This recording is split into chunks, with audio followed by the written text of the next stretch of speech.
KBR Prime, podcast for curious mind.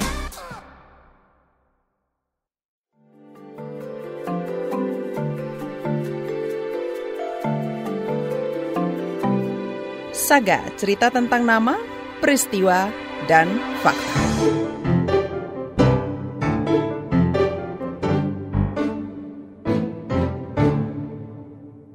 Dari pemilu ke pemilu, hampir tidak ada penyandang disabilitas yang masuk parlemen.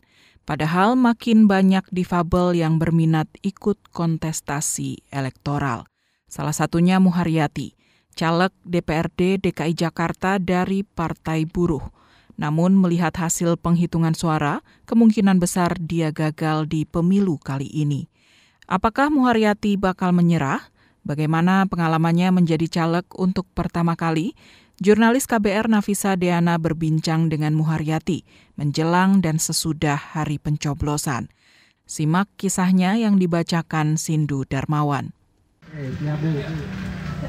Gerindra nomor 2. Gerindra nomor 2. Nomor 1 itunya. Caleg nomor 1. PKB partai nomor 1. PKB. Muharyati dengan saksama mengikuti proses penghitungan suara di TPS 041 Durensawit, Jakarta Timur. Cekatan ia merekap meski gesturnya agak berbeda dibanding orang kebanyakan. Buku catatan bukan ia pegang, tetapi disandarkan di lengan kiri. Tangan kirinya memang tak sempurna. Ia tunadaksa sejak lahir. Yang untuk saksi, sebagai saksi di TPS, itu biar suara kita jangan hilang. Karena apa? Memang kalau nggak dikawal, suara ini akan hilang, terutama di kecamatan. Itu udah ada transaksi dan para caleg tuh untuk beli suara. Pada hari pencoblosan 14 Februari lalu, Muharyati menjadi saksi di TPS. Ia juga caleg DPRD DKI Jakarta dari Partai Buruh. Namun, berdasarkan hasil hitung cepat, partai bernomor urut 6 itu tak lolos ambang batas parlemen.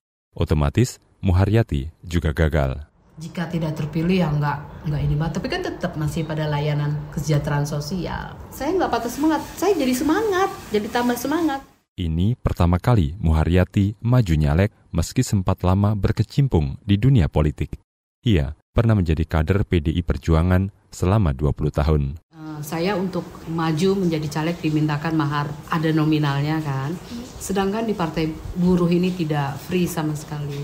Dan kebetulan saya tuh pelaku di lapangan. Karena aku diminta dari SPRI, Serikat Perjuangan Rakyat Indonesia, karena kita memperjuangkan hak-hak penyandang disabilitas yang tidak mendapatkan PKH, bansos, dan sebagainya. Perempuan kelahiran 1969 ini akhirnya berlabuh di Partai Buruh karena kesamaan visi.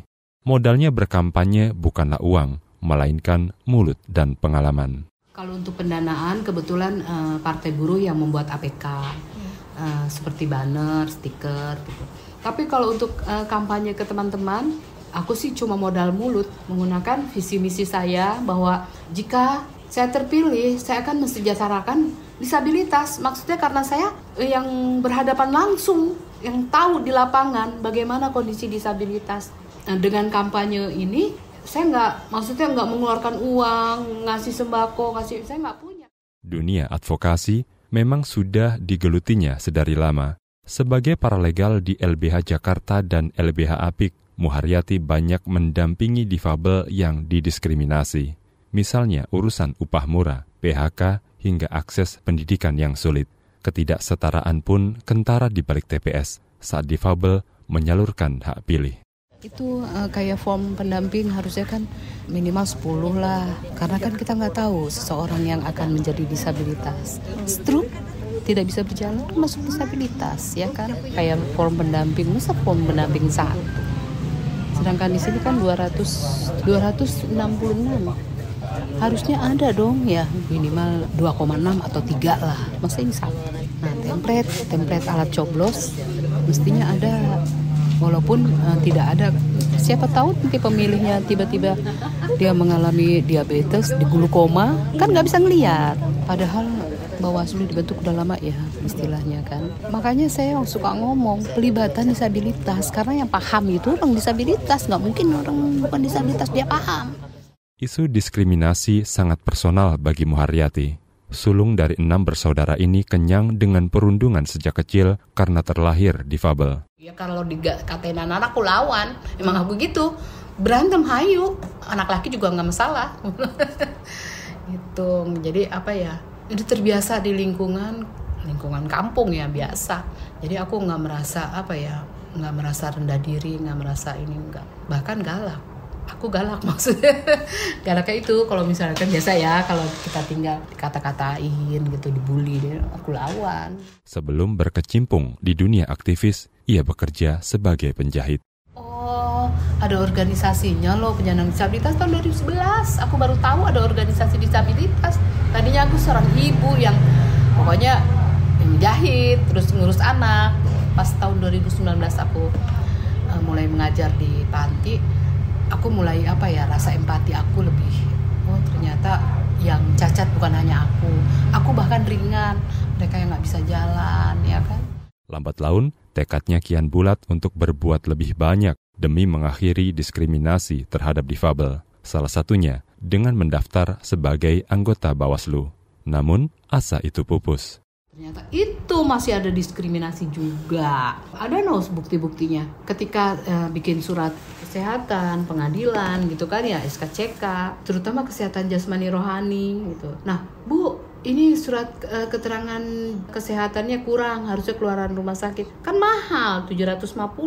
Sama keterangan rohani 3,5, jadi 7.100. Itu kurang satu syarat doang. Aku ditelepon, di WA, di SMS, di email. Ketika tes tertulis aku nggak di WA, siapa yang nggak ngamuk aku di Bawaslu, kok nggak dikabarin gitu loh. Ini saya disabilitas ringan, saya bilang, apalagi yang nggak dengar, apalagi yang nggak lihat kalau ikut berkompetisi, buang tuh ini inklusi, aku bilang pemilu inklusi, mana ada keterlibatan disabilitas. Tak lama berselang, Partai Buruh membuka pendaftaran caleg. Baginya, ini adalah jalan lain untuk mendorong kebijakan ramah difabel. Disabilitas itu kelompok yang sangat rentan, berpuluh-puluh kali kerentannya dari masyarakat non-disabilitas. Nah, jika saya hadir di parlemen atau DPRD, saya akan ikut mengatur perundang-undangan atau kebijakan itu harus bersifat inklusif. Dan yang bersifat inklusif itu anggota DPRD-nya harus yang bersangkutan disabilitas langsung, karena yang mengetahui kebutuhan-kebutuhan akan disabilitas dan 4 ragam disabilitas itu ya disabilitasnya. Meski gagal kali ini, Muharyati tak patah arang.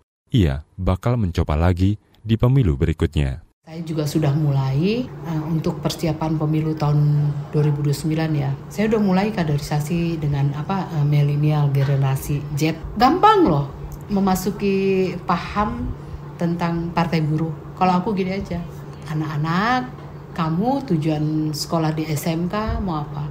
Kerja, Bu, katanya. Saya kuliah, katanya. Kan lebih banyak kerja kan yang pengen kerja. Ya Bu, kan kita nggak mampu, Bu, kita pengen kerja. Nah, kamu tahu sistem pekerjaan sekarang? Nggak tahu. Sistem pekerjaan sekarang itu sistem kontrak, aku bilang. Itu namanya outsourcing. Outsourcing siapa yang buat? Undang-undang Cipta Kerja siapa yang buat? Aku bilang. Yang mengesahkan, gue bilang gitu kan, itu namanya politik penguasa, politik oligarki. Kamu mau memilih pemimpin negara yang seperti itu? Hal pertama yang ingin dia benahi adalah soal data.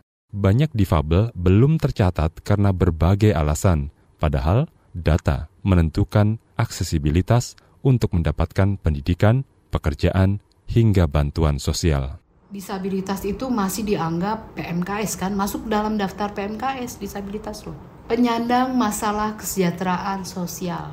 Udah penyandang disabilitas, kita sebagai penyandang masalah, ya kan? Masalah di sosial ini kita masalah. Padahal kita bukan masalah. Jika apa? Jika semua akses diberikan. Data kadang nih pemerintah masih harus masuk DTKS, data terpadu kesejahteraan sosial. DTKS itu kan kadang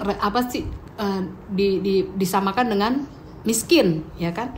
Disabilitas tidak hanya orang miskin, disabilitas ada yang anak seorang pejabat, di bawah ada seorang anak pejabat, dia intelektual. Bagi Muharyati, akses difabel terhadap pendidikan dan pekerjaan menjadi hal mendasar yang harus dipenuhi negara. Jika pendidikan terpenuhi, apalagi gratis kan, jika pendidikan terpenuhi, kita kan bisa mengakses pekerjaan. Jika pekerjaannya dihapuskan, sistem outsourcing, kan bisa startup lebih maju, lebih sejahtera dari keluarga disabilitas ini dulu. Jika keluarga sejahtera, otomatis bisa sejahtera juga disabilitasnya gitu kan. Bisa jadi motivasi ke anak keturunan berikutnya. Demikian Saga KBR. Saya Sindu Darmawan.